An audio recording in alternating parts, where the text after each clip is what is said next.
Topic po natin ngayon, pagbabago ng eating habits. Bakit kailangan baguhin natin yung kinakain natin pag tayo ay tumatanda? Ano ba nangyayari?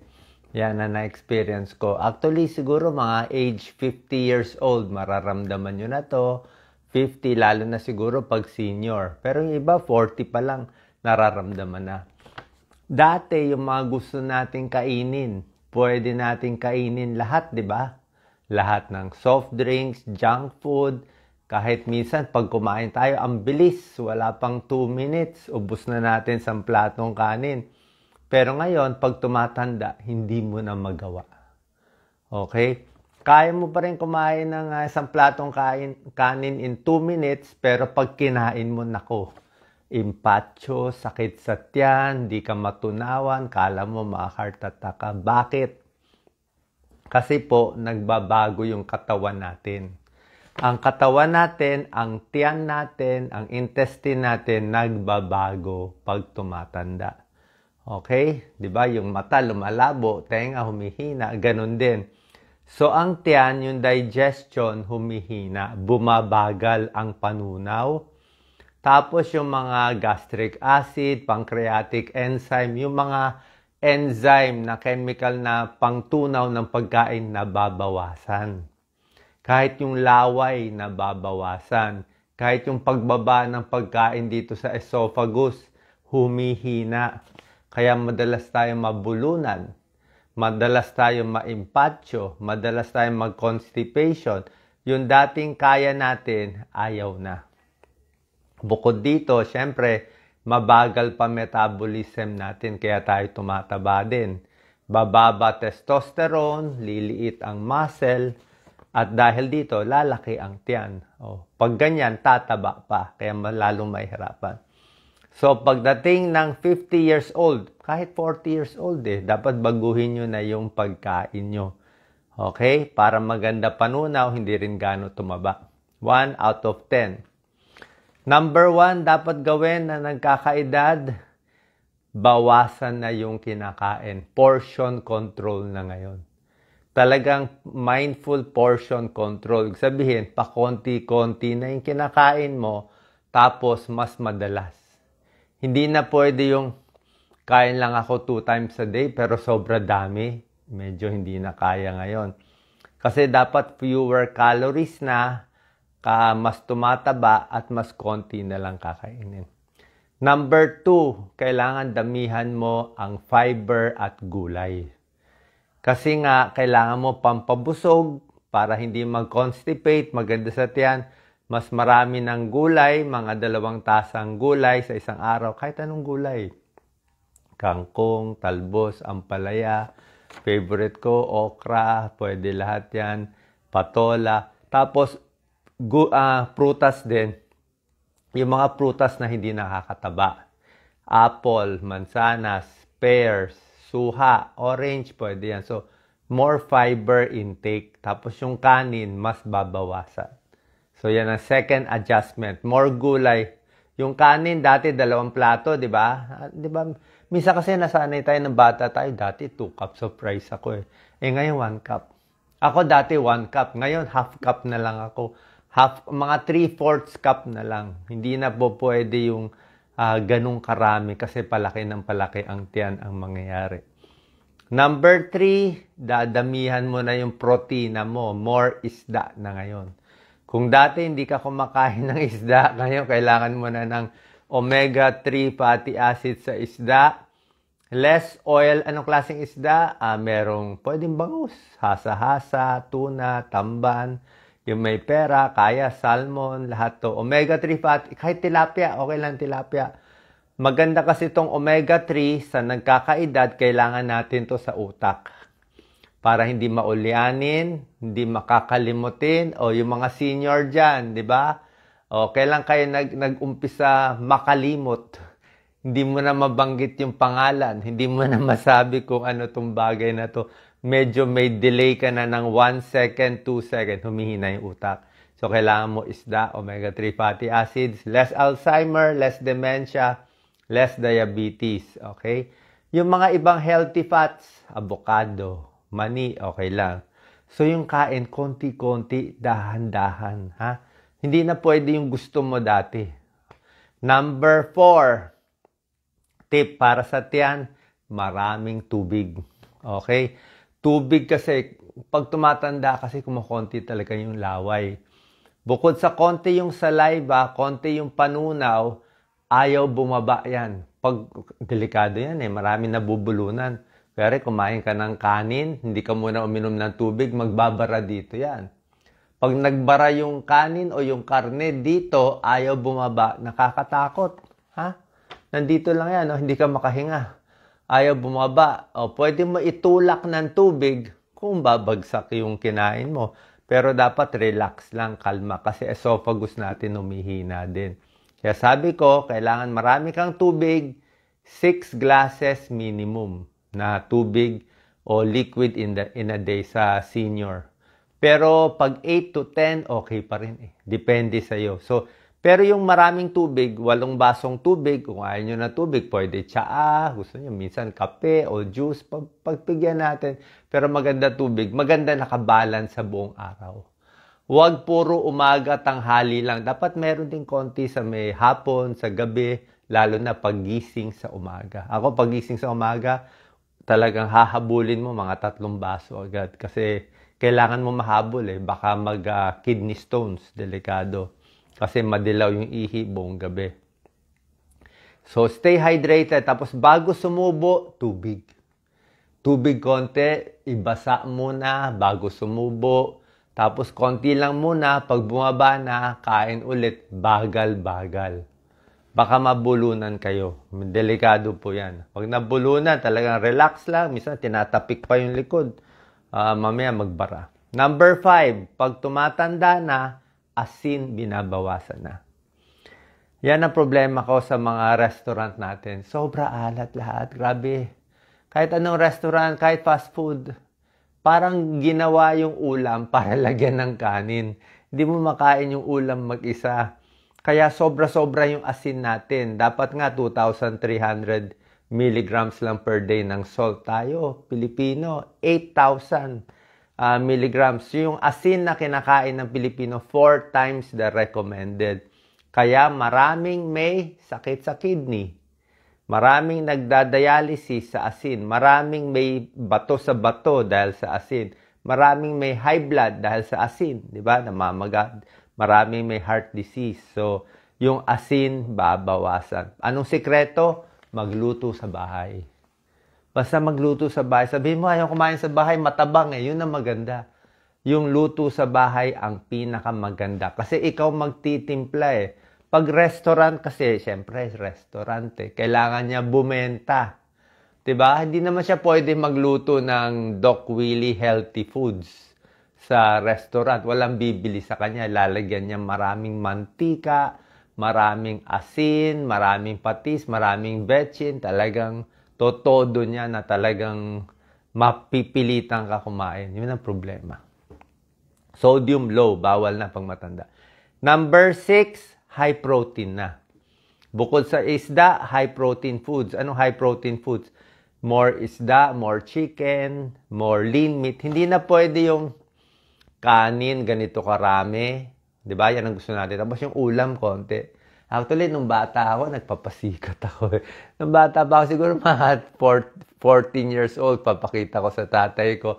Kaya ko kumain 2 platong kanin, tapos yung ulam ko maliit lang. Parang challenge, diba? O minsan, 2 platong kanin, bahaw, tapos toyo lang.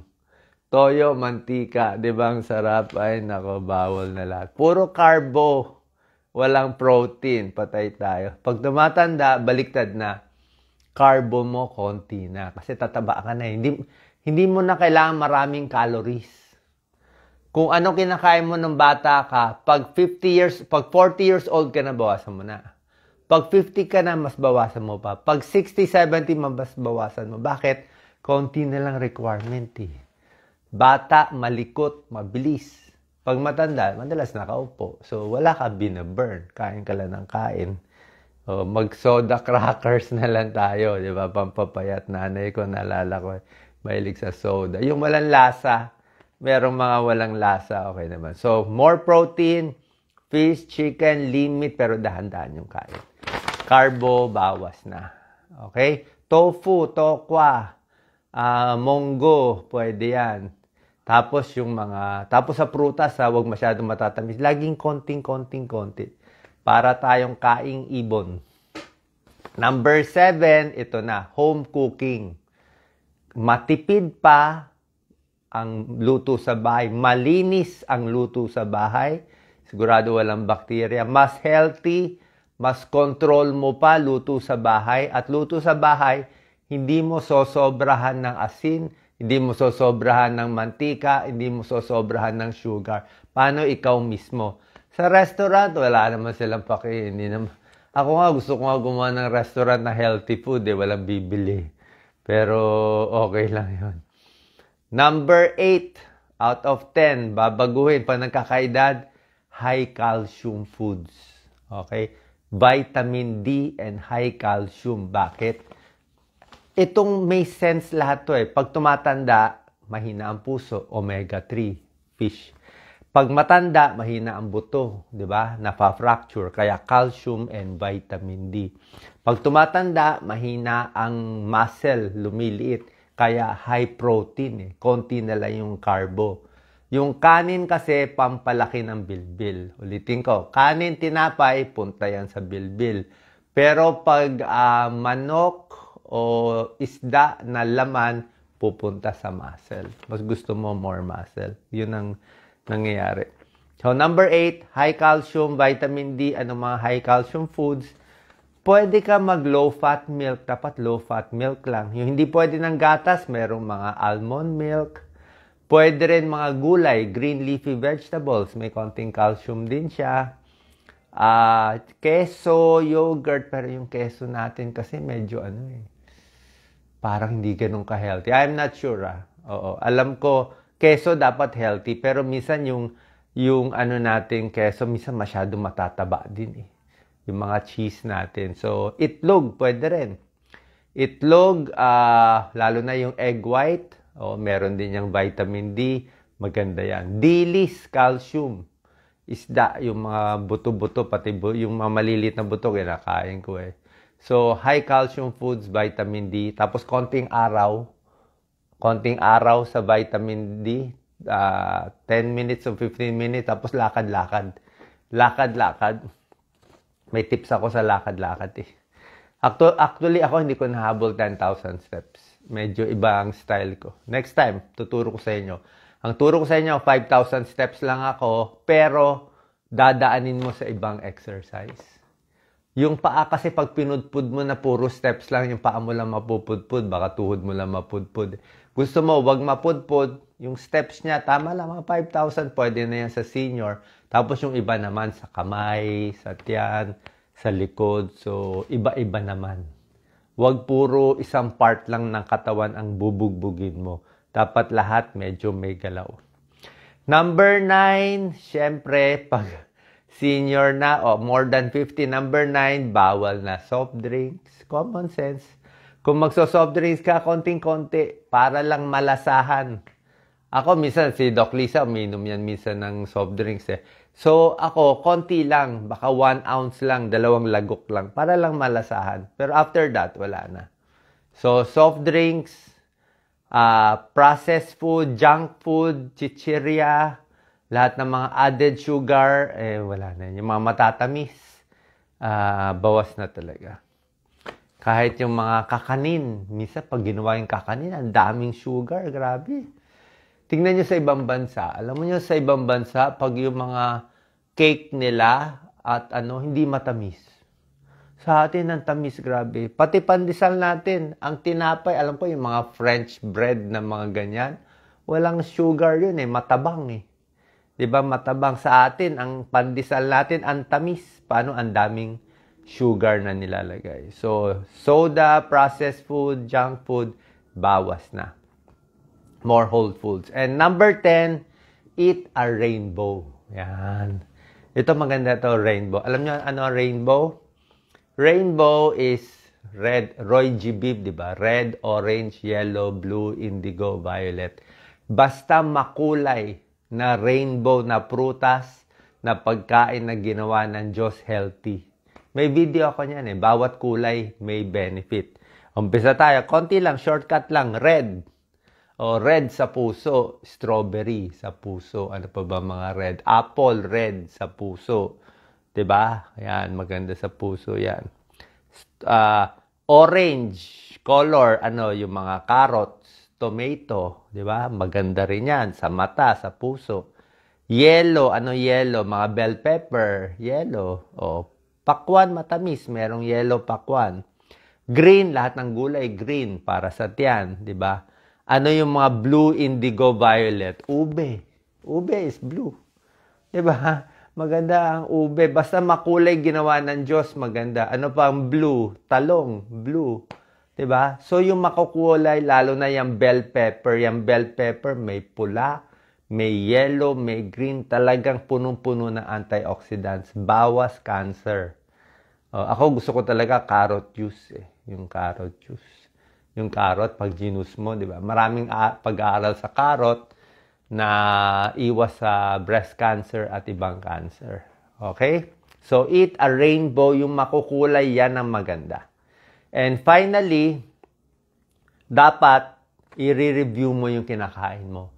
Ano ba yung okay sa'yo? Ito po, last na to. Pag-isipan nyo, ano yung okay sa'yo na kalmado ka? Di ba? Ako, kalmado ako sa kanin, konting ulam.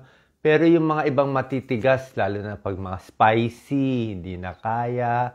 O yung may gata, konti-konti. So, depende sa inyo. Ano na lang yung happy yung tiyan mo, yun lang ang ulit-ulitin mo. Diba? Kung happy ka sa isda o nilagang manok, maganda yun. Huwag lang masyadong mamantika. Tapos yung gulay mo, paulit-ulit lang. Tapos yung pagkain, okay lang paulit-ulit. And lastly, ito pinakamasakit. Final tip.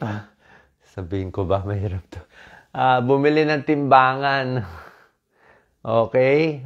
Alam ko, galit kayo sa timbangan. Sino galit sa timbangan? Ayaw mo yung timbangan, galit ka eh. Sabihin mo, mali yan eh.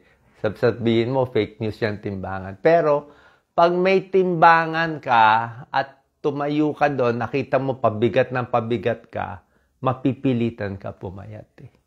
Pag nakita mo, tumataas ka na 70 kilos, 75 kilos, 80 kilos, so mapipilitan ka pumayat. Kasi kung titingnan mo lang yung pantalon mo sumisikip, malabo yun eh.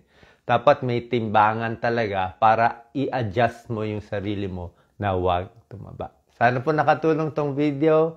God bless po. Tips para pumayat at ingatan ang ating tiyan. God bless.